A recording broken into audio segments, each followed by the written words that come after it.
In this video, I'll go over exactly how to dominate the NFL offseason so you can be one step ahead of everybody else in your league. If you're feeling generous, please go down and hit that subscribe button. The first 50 subscribers on this channel will be featured in the next video coming later this week as a personal thank you from me, because we are building this channel up from ground zero just like we did with the redraft channel. So please go ahead and show your support. But let's start with a general framework of our strategy. The reason the offseason timeline is so important from about January to June is because there are so many things that can change in a player's value without even touching the NFL football field, with training camp, depth charts, players getting cut, players getting traded. Anything and everything changes a player's perception in the media, and we know every single little bit of news is going to be overinflated and overvalued because there's no football going on, and we're just so hungry for football to start up again, which gives us a sneaky edge if we know what to exploit and when to exploit. And in this video, I'll show you exactly how to do that. The first step to dominating the offseason is changing your mindset from roster construction to pure value. What I mean by this is to throw your positional requirements out the window. We don't see a snap of NFL football for 6 months. It's okay to roster 1 running back or even 7 running backs in the time coming, because you're not filling a full roster in another half year. It doesn't even entirely matter the balance of young players to veterans on your team right now. Yes, you want to have that in general, but what matters is making calculated trades that will benefit your team in the long run, and that is exactly what step number 2 is. This starts with looking at your roster, seeing who you have on your team and what moves you could possibly make, and you have to understand that nobody is off the table in Dynasty because everybody has a price. Then once you do that and assess your team, the most important part of this step is to understand and go through all of your league mates' rosters and see what you want from them and what they specifically could be needing. Then you go up and spark that conversation, whatever that looks like for you. If that's just getting the conversation going with sending them a DM, calling them, talking to them if you know them in person, just get those conversations flowing and see who's available.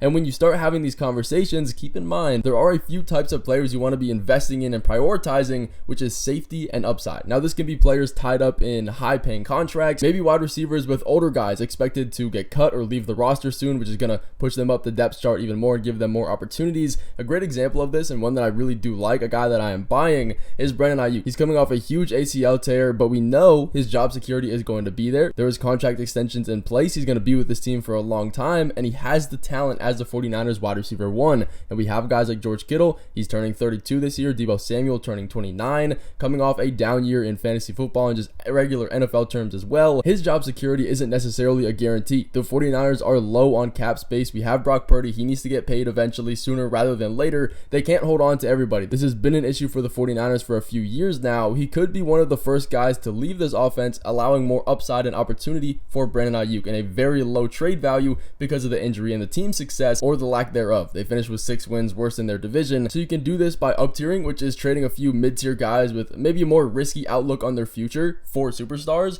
or you can do this by down-tiering, trading your superstars for young rookies that do have potential and are relatively safe for what they are. But when it comes down to the point of the offseason we're in right now, the number one strategy to doing this by far is looking at your team's needs and seeing what you can up-tier for, because the strategy completely changes in the offseason. So we want to be selling our guys with high volatility that are a little bit more risky. We don't necessarily want to roster throughout the offseason because there is a lot that's going to happen with the superstars. More or less, nothing's really going to happen. Even if they change quarterbacks, the offensive coaching scheme changes. This means trading a guy like Devonta Smith, for example, who is locked into the wide receiver 2 on his own team. AJ Brown's not going to be going anywhere. His upside is relatively capped. Maybe a pick, maybe some other lower tier guys to get Justin Jefferson, who we know he's going to have the same value year in and year out, despite who the quarterback is. They brought Sam Darnold in, a guy that was not proven. They get 14 wins on a down year for him. He still finished as a top 5 wide receiver. This was supposed to be the down year. He still had a perfectly fine season. So we're not losing on a gamble in that sense. Just make sure at this point in the year, when you do trade, you are getting the highest value.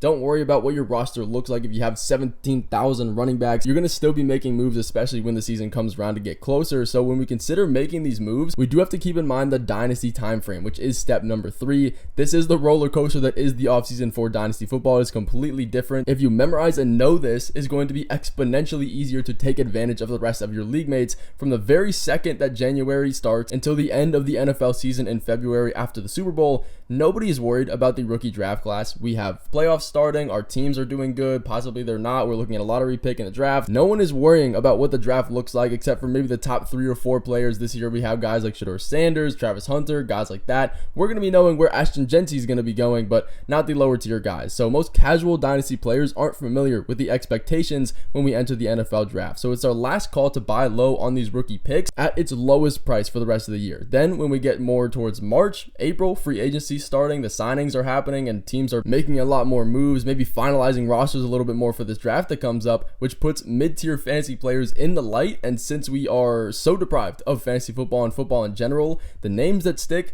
are names that get overvalued, and this is where the most online buzz and inflation starts. Then we get into the prime of the NFL draft hype in late April, moving into the rookie mock drafts in Dynasty. These players are at their highest relative value, and everybody is overpaying and overdrafting these rookies and these rookie picks. So when we're thinking one step ahead, what does this then mean? It makes the veteran players be traded at a lot lower of a value because they are old news. Nobody's really talking about them. So in June through August, when the preseason in the NFL starts, this is the best time to go out, take advantage, and get your veteran studs with proven track records that are going to produce. Then we circle back to September. People realize, hold on, the NFL is starting again. I need to submit my lineups and I need to have my roster construction together. So that's when you go out and take one of your wide receivers and trade them for maybe a running back and some picks. If that's what you've been avoiding all offseason, get ready to kick the year off and have your starting lineup. So remembering that and having that timeline in your head is going to help you out so much when getting an advantage over all of your league mates, because they're going to understand that all of this hype is going up and down, but they're not going to conceptualize it, and you can take advantage in trades. But the fourth tip is to seriously understand NFL contracts when you're evaluating these players. You look at Daniel Jones, for example. He signed a 4-year, $160 million contract extension back in 2023. $105 million of that was guaranteed. He gets cut 12 games into the season. Last year, the Giants eat $22 million in dead cap money because they don't want him on the team anymore. Now, yes, his job security looks pretty good. Quarterbacks typically do have decent job security, but we have to understand on the other side that the NFL is a business. They will save money and they will save time where they can. So don't take a bunch of value and push it into a guy that doesn't have a ton of job security and their contract isn't locked up. An easy and quick way to do this is keeping up with the offseason news, good and bad, coaching staff updates, injuries, and overall behind the scenes. In this channel, I will give you all of that. If you do want to separate yourself from everyone, help your team out, subscribe to the channel. It takes absolutely no effort and it would help me out a ton. You also do want to be keeping a track record of the players and their rankings throughout the offseason, where they're going up, if they're rising in value, if they're dropping in value. Again, all of that information and weekly updates will be coming on this channel. I would love to have you in these videos every single week, but that is going to finish off this one. Thank you guys so much for sticking around in the very first video. I will see you in the next one coming later this week. All glory to the man above.